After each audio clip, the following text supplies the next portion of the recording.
ಯಾವುದು ನತದೃಷ್ಟ ಮೈದಾನ ಅಂತ ಕರೆಸಿಕೊಳ್ಳುತ್ತಿತ್ತೋ ಈಗ ಅದೇ ಮೈದಾನದಲ್ಲಿ ಟೀಂ ಇಂಡಿಯಾ ಇತಿಹಾಸ ಬರೆದಿದೆ. ಐಸಿಸಿಯಿಂದ ಹರಿದು ಬಂತು ಬರೋಬ್ಬರಿ 120 ಕೋಟಿ ರೂಪಾಯಿಗಳ ಮಳೆ. ಪ್ಲೇಯರ್ ಆಫ್ ದಿ ಟೂರ್ನಿ ಗೆದ್ದ ಸಂಜು ಸ್ಯಾಮ್ಸನ್ ಬಿಚ್ಚಿಟ್ರು ಸಚಿನ್ ಸೀಕ್ರೆಟ್. ಸೂರ್ಯನ ಮುಖಕ್ಕೆ ಪಿಚ್ ಮಣ್ಣು. ಟೀಕಾಗಾರರ ಬಾಯಿ ಮುಚ್ಚಿಸಿದ ಗೌತಮ್ ಗಂಭೀರ್ ಖಡಕ್ ವಾರ್ನಿಂಗ್. ಮತ್ತು ಟೀಂ ಇಂಡಿಯಾದ ಮುಂದಿನ ಬೃಹತ್ ಟಾರ್ಗೆಟ್ 2028ರ ಒಲಿಂಪಿಕ್ಸ್. ವಿಶ್ವಕಪ್ ಗೆದ್ದ ಬಳಿಕ ನಡೆದ ಆ ರೋಚಕ ಸಂಗತಿಗಳೇ. ಮಿಸ್ ಮಾಡದೆ ಈ ವಿಡಿಯೋ ನೋಡಿ. ಅಹಮದಾಬಾದ್ನ ನರೇಂದ್ರ ಮೋದಿ ಸ್ಟೇಡಿಯಂನಲ್ಲಿ ಭಾರತೀಯ ಕ್ರಿಕೆಟ್ ತಂಡ ಇತಿಹಾಸವನ್ನೇ ಸೃಷ್ಟಿಸಿದೆ.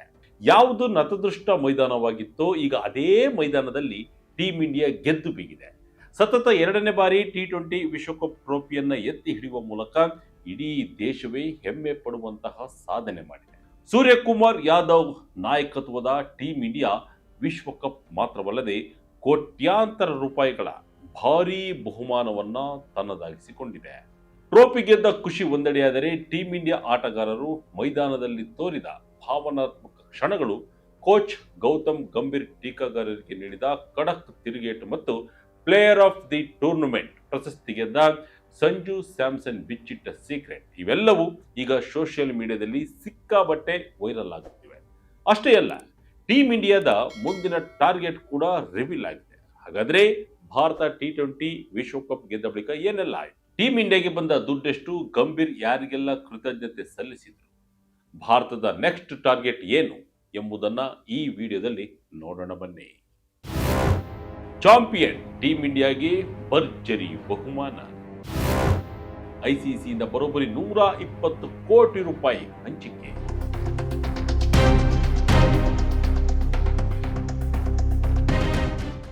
ವೀಕ್ಷಕರೇ, ಫಸ್ಟ್ ದುಡ್ಡಿನ ಲೆಕ್ಕ ಮುಗಿಸಿಬಿಡೋಣ, ಆಮೇಲೆ ಎಮೋಷನಲ್ ಮೂಮೆಂಟ್ಸ್ ಹಾಗೂ ಟಾರ್ಗೆಟ್ ಕಡೆ ಹೋಗೋಣ.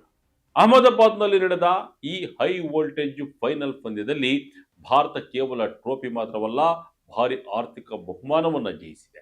ಐಸಿಸಿ ಈ ಬಾರಿಯ ಟೂರ್ನಮೆಂಟ್ಗಾಗಿ ಬರೋಬ್ಬರಿ 120 ಕೋಟಿ ರೂಪಾಯಿಗಳ ಪ್ರೈಸ್ ಪೂಲ್ ಅನ್ನ ಮೀಸಲಿಟ್ಟಿತ್ತು. ಟೂರ್ನಿಯಲ್ಲಿ ಯಾವ ತಂಡ ಎಷ್ಟು ದೂರ ಸಾಗಿದೆ ಎಂಬುದರ ಆಧಾರದ ಮೇಲೆ ಈ ಹಣವನ್ನ ಹಂಚಿಕೆ ಮಾಡಲಾಗಿದೆ. ವಿಶ್ವಕಪ್ ಚಾಂಪಿಯನ್ ಆಗಿ ಹೊರಹೊಮ್ಮಿದ ಭಾರತ ತಂಡವು ಬರೋಬ್ಬರಿ $3 ಮಿಲಿಯನ್, ಅಂದರೆ ನಮ್ಮ ಭಾರತೀಯ ರೂಪಾಯಿ ಲೆಕ್ಕದಲ್ಲಿ ಸುಮಾರು 27.48 ಕೋಟಿ ರೂಪಾಯಿಗಳನ್ನ ಮನೆಗೆ ಕೊಂಡೊಯ್ಯಲಿದೆ. ಫೈನಲ್ನಲ್ಲಿ ಸೋತು ರನ್ನರ್ ಅಪ್ ಸ್ಥಾನಕ್ಕೆ ತೃಪ್ತಿಪಟ್ಟ ನ್ಯೂಜಿಲೆಂಡ್ ತಂಡಕ್ಕೆ $1.6 ಮಿಲಿಯನ್, ಅಂದರೆ ಸುಮಾರು 14.65 ಕೋಟಿ ರೂಪಾಯಿ ಬಹುಮಾನ ಸಿಕ್ಕಿದೆ. ಇನ್ನು ಸೆಮಿಫೈನಲ್ ಹಂತದಲ್ಲಿ ಸೋತು ಟೂರ್ನಿಯಿಂದ ಹೊರಬಿದ್ದ ದಕ್ಷಿಣ ಆಫ್ರಿಕಾ ಮತ್ತು ಇಂಗ್ಲೆಂಡ್ ತಂಡಗಳಿಗೆ ತಲಾ $7,90,000, ಅಂದರೆ ಅಂದಾಜು 7.24 ಕೋಟಿ ರೂಪಾಯಿ ನೀಡಲಾಗಿದೆ. ಸೂಪರ್ 8 ಹಂತವನ್ನು ತಲುಪಿ ಸೆಮಿಫೈನಲ್ ಪ್ರವೇಶಿಸಲು ವಿಫಲವಾದ ತಂಡಗಳಿಗೆ ತಲಾ $3,80,000, ಅಂದರೆ ಸುಮಾರು 3.48 ಕೋಟಿ ರೂಪಾಯಿ ಸಿಕ್ಕಿದರೆ, ಕೇವಲ ಗ್ರೂಪ್ ಹಂತದಲ್ಲಿ ಭಾಗವಹಿಸಿದ ಪ್ರತಿಯೊಂದು ತಂಡಕ್ಕೂ ಗ್ಯಾರಂಟಿಯಾಗಿ $2,50,000, ಅಂದರೆ ಸುಮಾರು 2.29 ಕೋಟಿ ರೂಪಾಯಿ ಹಣವನ್ನ ಐಸಿಸಿ ನೀಡಿದೆ. ಒಟ್ಟಿನಲ್ಲಿ ಈ ವಿಶ್ವಕಪ್ ಆಟಗಾರರ ಪಾಲಿಗೆ ಅಕ್ಷರಶಃ ಧನಲಕ್ಷ್ಮಿಯ ಕೃಪೆಯನ್ನೇ ತಂದಿದೆ ಎಂದು ಹೇಳಬಹುದು. ಮುಖಕ್ಕೆ ಪಿಚ್ ಮಣ್ಣು ಸವರಿಕೊಂಡ ಸೂರ್ಯ. ವೈರಲ್ ಆಯಿತು ಕ್ಯಾಪ್ಟನ್ ಎಮೋಷನಲ್ ವಿಡಿಯೋ. ಇನ್ನು ಫೈನಲ್ ಪಂದ್ಯದಲ್ಲಿ ಭಾರತೀಯ ಆಟಗಾರರ ಪ್ರದರ್ಶನವಂತೂ ಅದ್ಭುತವಾಗಿತ್ತು. ಮೊದಲು ಬ್ಯಾಟ್ ಮಾಡಿದ ಭಾರತ 255 ರನ್ಗಳ ಬೃಹತ್ ಮೊತ್ತವನ್ನು ಕಲೆ ಹಾಕಿತ್ತು. ಸಂಜು ಸ್ಯಾಮ್ಸನ್ ಮತ್ತು ಅಭಿಷೇಕ್ ಶರ್ಮಾ, ಇಶಾನ್ ಕಿಶನ್ ಸಿಡಿಸಿದ ಬಿರುಸಿನ ಅರ್ಧ ಶತಕಗಳು ನ್ಯೂಜಿಲೆಂಡ್ ಬೌಲರ್ಗಳನ್ನ ಕಂಗೆಡಿಸಿದವು. ಈ ಬೃಹತ್ ಗುರಿಯನ್ನ ಬೆನ್ನಟ್ಟಿದ್ದ ಕಿವೀಸ್ ಪಡೆ ಜಸ್ಪ್ರೀತ್ ಬುಮ್ರಾ ಅವರ ಮಾರಕ ಬೌಲಿಂಗ್ಗೆ ತತ್ತರಿಸಿ ಕೇವಲ 159 ರನ್ಗಳಿಗೆ ಆಲ್ಔಟ್ ಆಯಿತು. ಬುಮ್ರಾ 4 ವಿಕೆಟ್ ಕಿತ್ತು ಮಿಂಚಿದ್ರು. ಭಾರತ ಗೆಲ್ಲುತ್ತಿದ್ದಂತೆಯೇ ನಾಯಕ ಸೂರ್ಯಕುಮಾರ್ ಯಾದವ್ ರವರ ರಿಯಾಕ್ಷನ್ ಎಲ್ಲರ ಗಮನ ಸೆಳೆದಿದೆ. ಗೆಲುವಿನ ಬಳಿಕ ಅತೀವ ಭಾವುಕರಾದ ಸೂರ್ಯ ನೇರವಾಗಿ ಪಿಚ್ನ ಮಧ್ಯಭಾಗಕ್ಕೆ ನಡೆದುಕೊಂಡು ಹೋಗಿ ಮೈದಾನದ ಮಣ್ಣನ್ನ ಕೈಯಿಂದ ಮುಟ್ಟಿ ಅತ್ಯಂತ ಭಕ್ತಿಯಿಂದ ತಮ್ಮ ಹಣೆಗೆ ಮುಖಕ್ಕೆ ಹಚ್ಚಿಕೊಂಡರು. ತಮಗೆ ಈ ಐತಿಹಾಸಿಕ ಗೆಲುವು ತಂದುಕೊಟ್ಟ ಮೈದಾನ ಮತ್ತು ಪಿಚ್ಗೆ ಕೃತಜ್ಞತೆ ಸಲ್ಲಿಸುವ ಅವರ ಈ ನಡೆ ಇದೀಗ ಸೋಷಿಯಲ್ ಮೀಡಿಯಾದಲ್ಲಿ ವೈರಲ್ ಆಗಿದ್ದು ಅಭಿಮಾನಿಗಳ ಹೃದಯ ಗೆದ್ದಿದೆ. ಸ್ಯಾಮ್ಸನ್ ಯಶಸ್ಸಿನ ಹಿಂದಿದ್ದಾರೆ ಕ್ರಿಕೆಟ್ ದೇವರು. ಸಚಿನ್ ಜೊತೆಗಿನ ಮಾತುಕತೆ, ಗುಟ್ಟು ಬಿಚ್ಚಿಟ್ಟ ಸಂಜು. ಈ ಟೂರ್ನಿಯಲ್ಲಿ ಅತಿ ಹೆಚ್ಚು ಗಮನ ಸೆಳೆದ ಆಟಗಾರ ಎಂದರೆ ಅದು ಚೇಟಾ ಸಂಜು ಸ್ಯಾಮ್ಸನ್. ಕ್ರಿಕೆಟ್ ಕೆರಿಯರ್ ಮುಗಿದೇ ಹೋಯಿತು ಎನ್ನುವಾಗ ಫಿನಿಕ್ಸ್ ರೀತಿ ಎದ್ದು ಬಂದಿದ್ದಾರೆ. ಆರಂಭದಲ್ಲಿ ಟೀಮ್ನಲ್ಲಿ ಸ್ಥಾನ ಕಳೆದುಕೊಂಡಿದ್ದ ಸ್ಯಾಮ್ಸನ್ ಸಿಕ್ಕ ಅವಕಾಶಗಳಲ್ಲಿ ತಾವೇನು ಅಂತ ಪ್ರೂವ್ ಮಾಡಿದರು. ವೆಸ್ಟ್ ಇಂಡೀಸ್ ವಿರುದ್ಧದ ವರ್ಚುವಲ್ ಕ್ವಾರ್ಟರ್ ಫೈನಲ್ನಲ್ಲಿ ಟೀಂ ಇಂಡಿಯಾವನ್ನ ಏಕಾಂಗಿಯಾಗಿ ಗೆಲ್ಲಿಸಿದ ಸ್ಯಾಮ್ಸನ್ ಇಂಗ್ಲೆಂಡ್ ವಿರುದ್ಧದ ಸೆಮಿಫೈನಲ್ ಮತ್ತು ನ್ಯೂಜಿಲೆಂಡ್ ವಿರುದ್ಧದ ಫೈನಲ್ನಲ್ಲೂ 80ರ ಗಡಿಯನ್ನು ದಾಟಿದರು. ಆಡಿದ 5 ಪಂದ್ಯಗಳಲ್ಲಿ 321 ರನ್ ಗಳಿಸಿದ Samson player of the tournament ಪ್ರಶಸ್ತಿಯನ್ನ ಕೂಡ ಪಡೆದುಕೊಂಡರು. ಈ ವೇಳೆ ತಮ್ಮ ಈ ಕಂಬ್ಯಾಕ್ನ ಸೀಕ್ರೆಟ್ ಅನ್ನ ಬಿಚ್ಚಿಟ್ಟ ಸಂಜು ತಾವು ಕ್ರಿಕೆಟ್ ದಿಗ್ಗಜ ಸಚಿನ್ ತೆಂಡೂಲ್ಕರ್ ಅವರ ಜೊತೆ ಕಳೆದ 2 ತಿಂಗಳಿನಿಂದ ನಿರಂತರ ಸಂಪರ್ಕದಲ್ಲಿದ್ದೆ ಎಂದು ಹೇಳಿಕೊಂಡಿದ್ದಾರೆ. ನಾನು ಸಚಿನ್ ಸರ್ಗೆ ಕರೆ ಮಾಡಿ ಸುದೀರ್ಘವಾಗಿ ಮಾತನಾಡಿದ್ದೆ. ಅವರಂತಹ ಮಹಾನ್ ವ್ಯಕ್ತಿಯಿಂದ ಮಾರ್ಗದರ್ಶನ ಸಿಕ್ಕಾಗ ಇನ್ನೇನು ಬೇಕು. ನನ್ನನ್ನು ಬೆಂಬಲಿಸಿದ ಪ್ರತಿಯೊಬ್ಬರಿಗೂ ನಾನು ಚಿರಋಣಿ ಎಂದಿದ್ದಾರೆ. 2024ರ ವಿಶ್ವಕಪ್ ತಂಡದಲ್ಲಿದ್ದರೂ ಕೂಡ ಒಂದು ಪಂದ್ಯವನ್ನ ಆಡಲು ಅವಕಾಶ ಸಿಕ್ಕಿದ್ದಿಲ್ಲ. ನ್ಯೂಜಿಲೆಂಡ್ ಸರಣಿಯ ಬಳಿಕ ನಾನು ಸಂಪೂರ್ಣವಾಗಿ ಒಡೆದು ಹೋಗಿದ್ದೆ. ನನ್ನ ಕನಸುಗಳೆಲ್ಲ ನುಚ್ಚು ನೂರಾಗಿದ್ದವು. ಆದರೆ ನಾನು ಆ ಕನಸು ಕಾಣುವ ಧೈರ್ಯ ಮಾಡಿದ್ದಕ್ಕೆ ದೇವರು ನನಗೆ ಪ್ರತಿಫಲ ನೀಡಿದ್ದಾನೆ. ಇದು ನನಗೊಂದು ಕನಸಿನಂತೆ ಭಾಸವಾಗುತ್ತಿದೆ ಅಂತ ಸಂಜು ಭಾವುಕರಾದರು. ಟೀಕಾಗಾರರ ಬಾಯಿ ಮುಚ್ಚಿಸಿದ ಗೌತಮ್ ಗಂಭೀರ್. ನನ್ನ ಜವಾಬ್ದಾರಿ ಡ್ರೆಸ್ಸಿಂಗ್ ರೂಮ್ಗೆ ಮಾತ್ರ ಎಂದ ಕೋಚ್. ಇನ್ನು T20 ವಿಶ್ವಕಪ್ 2026ರ ಗೆಲುವು ಕೋಚ್ ಗೌತಮ್ ಗಂಭೀರ್ ಪಾಲ್ಗೆ ಒಂದು ಅಗ್ನಿ ಪರೀಕ್ಷೆಯ ಗೆಲುವಾಗಿದೆ. ಇತ್ತೀಚೆಗಷ್ಟೇ ತವರಿನಲ್ಲಿ ನ್ಯೂಜಿಲೆಂಡ್, ಆಸ್ಟ್ರೇಲಿಯಾ ಮತ್ತು ದಕ್ಷಿಣ ಆಫ್ರಿಕಾ ವಿರುದ್ಧ ಟೆಸ್ಟ್ ಸರಣಿಗಳನ್ನು ಸೋತಾಗ ಗಂಭೀರ್ ಮೇಲೆ ಕಟುವಾದ ಟೀಕೆಗಳು ಕೇಳಿ ಬಂದಿದೆ. ಆದರೆ ಭಾನುವಾರದ ಗೆಲುವಿನ ನಂತರ ಅವರ ಟೀಕಾಗಾರರೆಲ್ಲರೂ ಸೈಲೆಂಟ್ ಆಗಿದ್ದಾರೆ. ಪೋಸ್ಟ್ ಮ್ಯಾಚ್ ಪ್ರೆಸ್ ಕಾನ್ಫರೆನ್ಸ್ ನಲ್ಲಿ ತಮ್ಮದೇ ಆದ ಖಡಕ್ ಶೈಲಿಯಲ್ಲಿ ಮಾತನಾಡಿದ ಗಂಭೀರ್, ಸೋಷಿಯಲ್ ಮೀಡಿಯಾದಲ್ಲಿ ಕುಳಿತು ಟೀಕಿಸುವವರಿಗೆ ನಾನು ಉತ್ತರ ಕೊಡುವ ಜವಾಬ್ದಾರಿ ಹೊಂದಿಲ್ಲ. ನನ್ನ ಹೊಣೆಗಾರಿಕೆ ಏನಿದ್ದರೂ ಆ ಡ್ರೆಸ್ಸಿಂಗ್ ರೂಮ್ ನಲ್ಲಿರುವ 30 ಜನರಿಗೆ ಮಾತ್ರ. ಒಬ್ಬ ಕೋಚ್ ತನ್ನ ತಂಡದಷ್ಟೇ ಶಕ್ತಿಶಾಲಿಯಾಗಿರುತ್ತಾನೆ.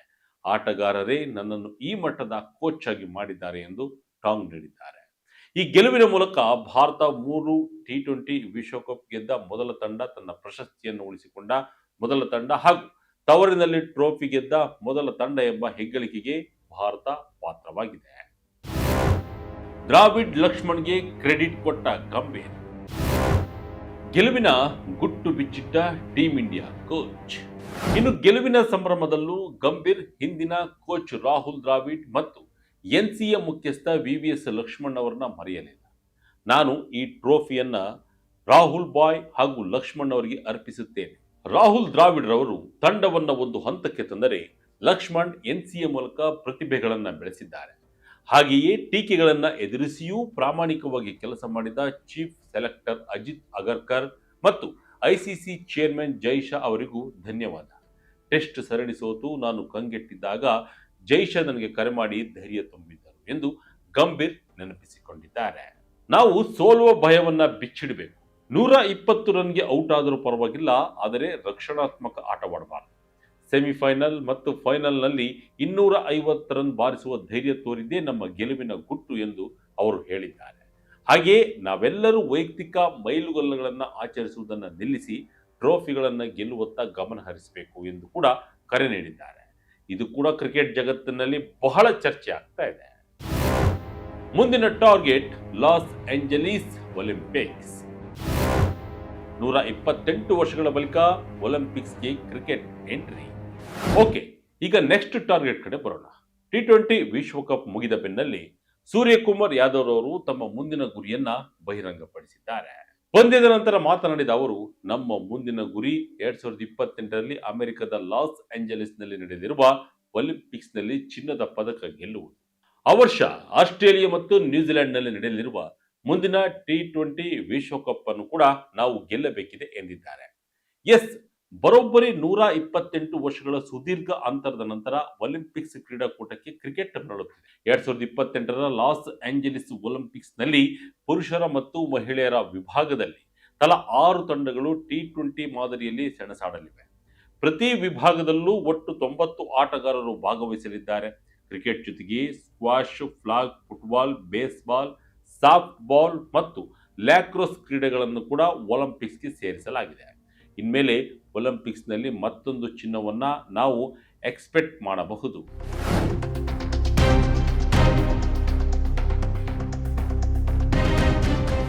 ಒಟ್ಟಿನಲ್ಲಿ ತವರಿನಲ್ಲಿ ನಡೆದ ಈ ವಿಶ್ವಕಪ್ ಅನ್ನ ಟೀಂ ಇಂಡಿಯಾ ಅಕ್ಷರಶಃ ಡಾಮಿನೇಟ್ ಮಾಡಿದೆ.